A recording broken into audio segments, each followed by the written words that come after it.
Assalamualaikum warahmatullahi wabarakatuh. Alhamdulillahirabbil alamin wassalatu wassalamu ala asrofil anbiya'i wal mursalin wa ala alihi washabihi rasulillah ya jama'in. Amma ba'du. Baiklah kami dari kelompok 2 dengan mata kuliah Sistem Peradilan Pidana Terpadu dengan dosen pengampu Dr. Heni Susanti SHMH. Kami di sini ingin mempresentasikan hasil diskusi kami yang berjudul Lembaga Penyidik dalam Sistem Peradilan Pidana Terpadu di Indonesia semester 5 kelas A. Yang beranggotakan yang pertama Habibur Rahman Nasution dengan MPM 19 10 10 10 401, yang kedua Iza Diva Mahendra dengan MPM 19 10 10 027, yang ketiga Rio Satya Zulfahmi dengan MPM 19 10 10 031, yang keempat Ria Ivani dengan MPM 19 10 10 644, dan yang kelima Wahyu Kurniawan dengan MPM 19 10 10 118. Baiklah, dari judul yang kami mengambil latar belakang masalah, yaitu negara Indonesia adalah negara hukum. Konsep negara hukum dipertegas dalam pasal 1 ayat 3 yang ditulis dengan negara Indonesia adalah negara hukum. Oleh sebab itu, di seluruh warga negara harus tunduk dan patuh kepada hukum yang berlaku.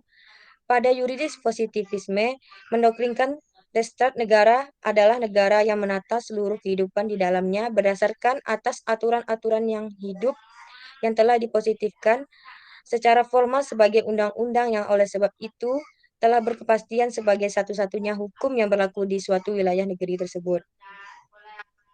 Ada 3 prinsip yang harus dilakukan dalam suatu negara hukum menurut AFDC, yaitu yang pertama supremasi hukum, yang kedua kesetaraan di depan hukum, yang ketiga human right dalam proses penegakan hukum. Nah, dalam Kitab Undang-Undang Hukum Acara Pidana disebutkan bahwa Polri adalah penyidik dan penyelidik.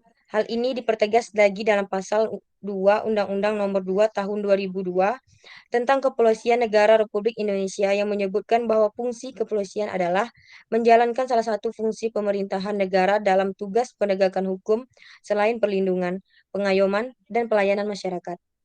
Kemudian, dalam pasal 14 ayat 1 huruf G, dinyatakan bahwa polisi berwenang melakukan penyidikan tindak pidana yang sebelumnya didahului oleh tindakan penyelidikan oleh penyelidik. Kewenangan dimaksud meliputi pula penyelidikan dan penyidikan tindak pidana korupsi. Sementara itu, dalam perkara tindak pidana korupsi, selain sebagai penuntut umum, kejaksaan juga diberi kewenangan untuk melakukan penyidikan. Kewenangan kejaksaan sebagai penyidik tindak pidana korupsi ini tentunya mengundang pertanyaan mendasar. Sejatinya lembaga penegak hukum manakah yang berwenang melakukan penyidikan terhadap tindak pidana, termasuk tindak pidana korupsi?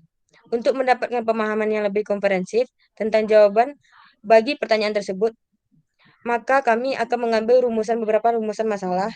Yang pertama, apa pengertian dari tindak pidana dalam sistem peradilan pidana terpadu? Yang kedua, bagaimana penguatan sistem peradilan pidana melalui kewajiban penyampaian surat pemberitahuan dimulainya penyidikan? Dan yang ketiga, bagaimana perkembangan sistem peradilan pidana di Indonesia? Baiklah, dalam pembahasan akan dilanjutkan oleh saudara saya, yaitu Habibur Rahman Nasution. Kepada saudara dipersilakan. Baik, masuk pada pembahasan pertama, yaitu pengertian tindak pidana. Para ilmuwan menggunakan kata istilah Starpada atau untuk merujuk kepada tindak pidana.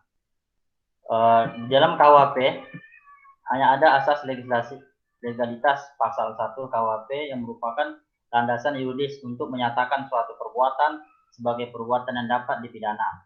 Namun, apa yang dimaksud dengan strafbare itu tidak dijelaskan. Jadi tidak ada pengertian atau batasan yuridis tentang tindak pidana. Pengertian tindak pidana hanya ada dalam teori atau pendapat para sarjana. Dengan adanya batasan yuridis dalam praktek selalu diartikan bahwa tindak pidana adalah suatu perbuatan yang telah dirumuskan dalam kitab undang-undang. Hal ini didasarkan pada rumusan asas legalitas dalam pasal 1 KUHP yang mengundang asas nullum delictum sin lege dan sekaligus mengandung asas sifat melawan hukum yang formal ataupun positif. Pada secara teori, yang menurut jurisprudensi serta menurut rasa keadilan diakui adanya asas tiada tidak pidana dan pemindahan tanpa sifat melawan hukum secara material atau asas atau sifat melawan hukum yang negatif. Asas ini dikenal juga dengan sebutan asas ketiadaan sifat melawan hukum. Baik, poin kedua akan dilanjutkan oleh kawan saya. Baik, saya akan melanjutkan presentasi dari Habib. Poin yang kedua yaitu sistem peradilan pidana terpadu. Sistem peradilan pidana pertama-tama ditandai oleh adanya penerapan pendekatan administrasi di sepanjang proses peradilan pidana. Sistem peradilan pidana selalunya dilihat sebagai suatu hasil interaksi antara peraturan perundang-undangan, praktek administrasi, dan sikap atau tingkah laku sosial. Pengertian sistem ini mengandung implikasi suatu proses interaksi yang dipersiapkan secara rasional dan dengan cara efisien untuk memberikan hasil tertentu dengan segala keterbatasannya. Sistem peradilan pidana juga dipahami sebagai mekanisme kerja dalam penanggulangan kejahatan dengan penggunaan dasar sistem. Mekanisme ini pada dasarnya merupakan hasil interaksi antara peraturan perundang-undangan, praktik administrasi, peradilan pidana, sikap tingkah laku sosial, dan suatu sistem yang rasional, yang kesemuanya memberikan hasil tertentu dengan segala keterbatasannya. Perkembangan sistem peradilan pidana di Indonesia diawali dengan diberlakunya Undang-Undang Republik Indonesia Nomor 8 Tahun 1981 tentang Kitab Undang-Undang Hukum Acara Pidana sebagai pengganti hukum acara pidana warisan kolonial Belanda, yaitu Het Harrison Inlands Reglement. Pemberlakuan Kitab Undang-Undang Hukum Acara Pidana yang mengubah sistem peradilan pidana dari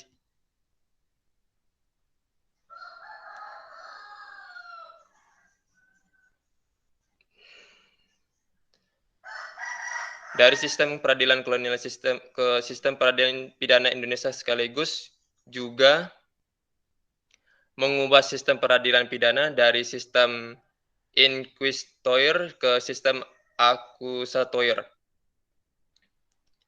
Selanjutnya yaitu poin ketiga,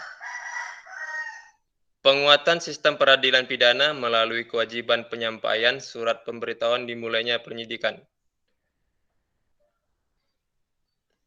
Putusan Mahkamah Konstitusi nomor 130 garing PUU Romawi 13 garing 2015 terkait dengan pengujian pasal 109 ayat 1 Kitab Undang-Undang Hukum Acara Pidana memberikan kepastian hukum terhadap kewajiban penyidik menyampaikan surat pemberitahuan dimulainya penyidikan kepada penuntut umum, terlapor, korban atau pelapor dalam jangka waktu 7 hari. Pertimbangannya adalah pasal tersebut tidak memberikan kepastian hukum karena tidak terdapat kewajiban dan batas waktu penyampaian surat pemberitahuan dimulainya penyidikan tersebut.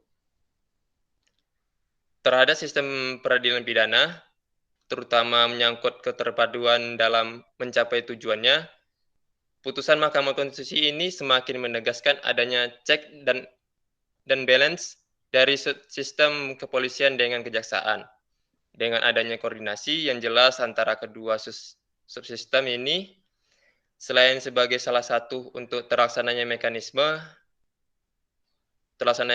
kontrol juga semakin memperkuat sistem peradilan pidana terpadu. Itu saja materi yang saya sampaikan, akan dilanjutkan ke rekan saya. Terima kasih. Baiklah, di sini saya akan menjelaskan poin nomor 4, yaitu Polri sebagai penyidik terhadap semua tindak pidana. Menurut pasal 1 angka 1 Undang-Undang Nomor 8 Tahun 1981 tentang Kitab Undang-Undang Hukum Acara Pidana, disebutkan bahwa penyidik adalah pejabat polisi negara Republik Indonesia atau pejabat negeri sipil tertentu yang diberi wewenang khusus oleh undang-undang untuk melakukan penyidikan. Penyidikan adalah serangkaian tindakan penyidik dalam hal dan menurut cara yang diatur dalam undang-undang ini untuk mencari serta mengumpulkan bukti, yang dengan bukti itu membuat terang tentang tindak pidana terjadi dan guna menemukan tersangkanya. Ya, dalam pasal 6 ayat 1 Undang-Undang Nomor 8 Tahun 1981 berbunyi, penyidik adalah A. Pejabat Polisi Negara Republik Indonesia, B. Pejabat pegawai negeri sipil tertentu yang diberi wewenang khusus oleh undang-undang. Dalam PP nomor 27 tahun 1983 tersebut memberikan penugasan lebih khusus lagi tentang kriteria bagi pejabat Polri yang bisa ditunjuk sebagai penyidik. Secara spesifik ditentukan bahwa tidak semua pejabat Polri adalah penyidik, tapi hanya sebatas pejabat tertentu. Syarat kepangkatan dan pengangkatan menjadi penyidik menurut PP nomor 27 tahun 1983 yaitu A. Pejabat polisi negara Republik Indonesia tertentu yang sekurang-kurangnya berpangkat pembantu letnan 2 polisi.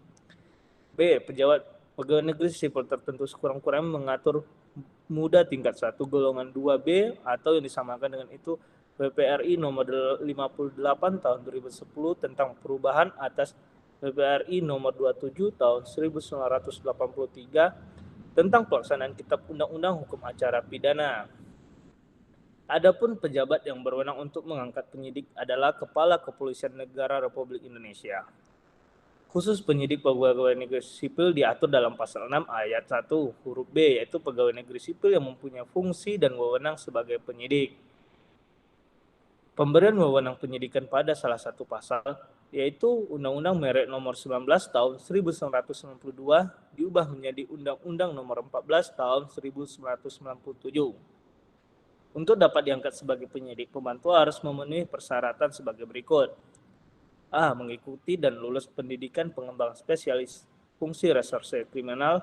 B. Bertugas di bidang fungsi penyidikan paling singkat 2 tahun. C. Sehat jasmani dan rohani yang dibuktikan dengan surat keterangan dokter. D. Memiliki kemampuan dan integritas moral yang tinggi.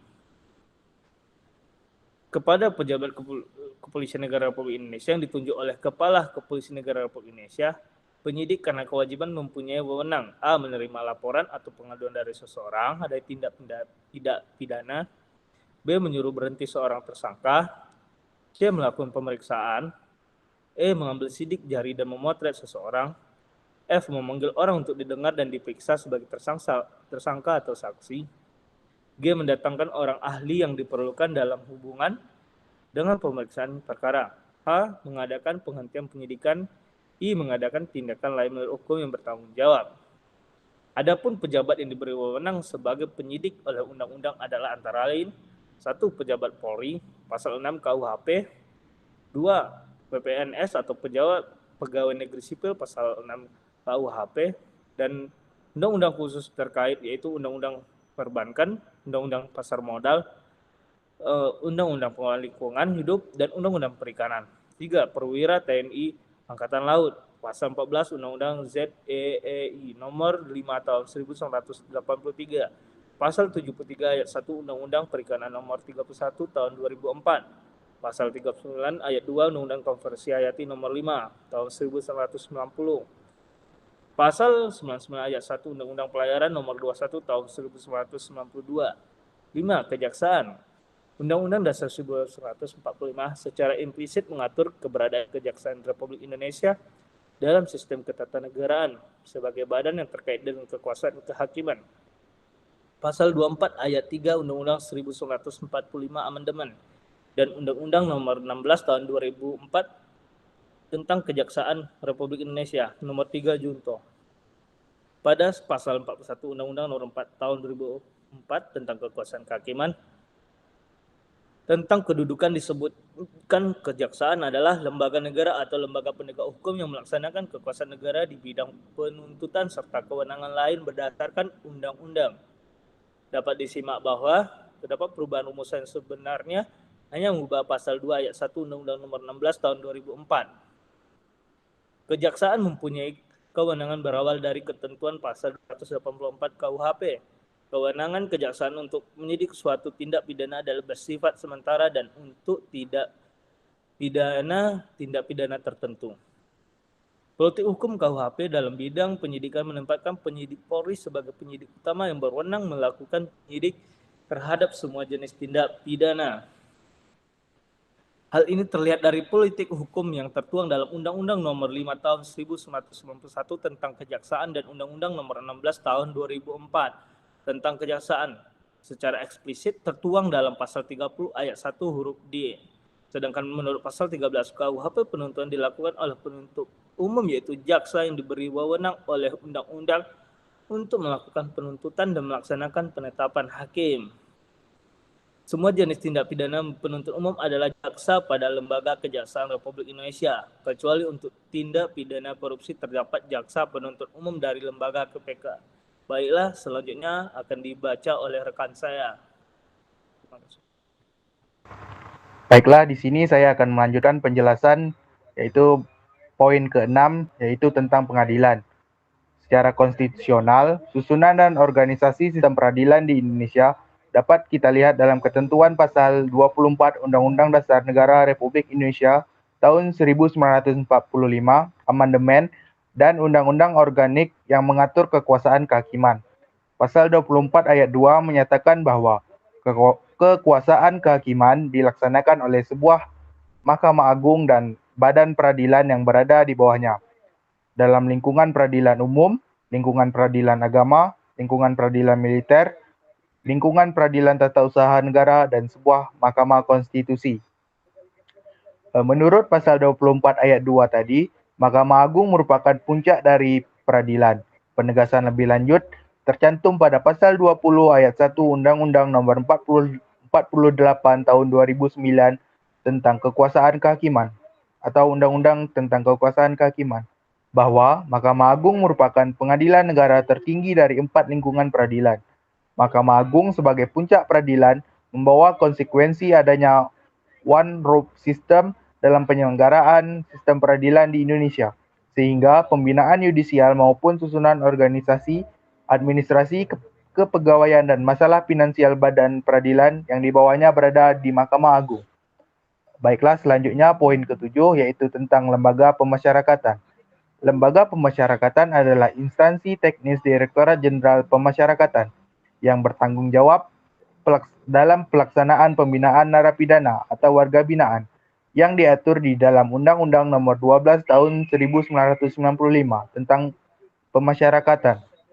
Direktorat Jenderal Pemasyarakatan adalah bagian dari Departemen Hukum dan Perundang-undangan. Dengan demikian, lembaga pemasyarakatan adalah bagian dari institusi pemerintah atau eksekutif yang menjalankan rangkaian fungsi penegakan hukum sebagai pelaksanaan pidana atau eksekutor pidana. Lembaga pemasyarakatan mempunyai kewenangan untuk menetapkan hukumnya terkait dengan kebijakan pemidanaan. Lembaga pemasyarakatan dapat mengurangi masa pidana atau tenggat waktu pelaksanaan pidana yang ditetapkan oleh hakim sebagai batas atas. Dalam hal ini, dapat diartikan bahwasannya putusan hakim yang mempunyai kekuatan tetap itu dapat diubah oleh lembaga pemasyarakatan. Kebijakan perubahan tersebut dapat melalui instrumen pemberian remisi maupun pelepasan bersyarat. Demikianlah yang dapat saya sampaikan. Selanjutnya saya kembalikan ke moderator. Baiklah, kesimpulan yang dapat kami ambil dari materi yang kami simpulkan ini yaitu para ilmuwan menggunakan istilah strafbaarheid untuk merujuk kepada tindak pidana. Dalam bahasa Belanda, strafbaarheid terdapat dua unsur pembentuk kata, yaitu strafbaar dan feit. Perkataan feit adalah bahasa Belanda yang diartikan sebagai dari kenyataan. Sedangkan strafbaar berarti dapat dihukum, sehingga secara harfiah perkataan strafbaarheid berarti sebagian dari kenyataan yang dapat dihukum. Pengertian tindak pidana hanya ada dalam teori atau pendapat para sarjana saja. Dengan tidak adanya batasan yuridis, dalam praktek selalu diartikan bahwa tindak pidana adalah suatu perbuatan yang telah dirumuskan dalam undang-undang. Perkembangan sistem peradilan pidana di Indonesia diawali dengan diberlakukannya Undang-Undang Republik Indonesia Nomor 8 Tahun 1981 tentang Kitab Undang-Undang Hukum Acara Pidana atau KUHP. Sebagai pengganti hukum acara pidana warisan kolonial Belanda, yaitu Het Herziening Inlands Reglement. Untuk semua jenis tindak pidana, penuntut umum adalah jaksa pada Lembaga Kejaksaan Republik Indonesia, kecuali untuk tindak pidana korupsi terdapat jaksa penuntut umum di lembaga KPK. Secara konstitusional, susunan dan organisasi sistem peradilan Indonesia dapat kita lihat dalam ketentuan pasal 24 UUD NKRI 1945, amandemen dan undang-undang organik yang mengatur kekuasaan kehakiman pada pasal 24 ayat 2 mengatakan bahwa kekuasaan kehakiman dilaksanakan oleh sebuah Mahkamah Agung dan badan peradilan yang berada di bawahnya dalam lingkungan peradilan umum, lingkungan peradilan agama, lingkungan peradilan militer, lingkungan peradilan tata usaha negara, dan oleh sebuah mahkamah konstitusi. Lembaga permasyarakatan mempunyai kewenangan-kewenangan untuk menetapkan hukumannya terkait dengan kebijakan atau pemidanaan. Lembaga pemasyarakatan dapat mengurangi masa pidana atau tenggang waktu pelaksanaan pidana yang ditetapkan oleh hakim sebagai batas atas. Dalam hal ini dapat diartikan bahwa putusan hakim yang punya kekuatan tetap itu dapat diubah oleh lembaga pemasyarakatan. Sekian presentasi dari kelompok kami. Apabila ada kesalahan kami mohon maaf. Kami sudahi dengan wassalamualaikum warahmatullahi wabarakatuh.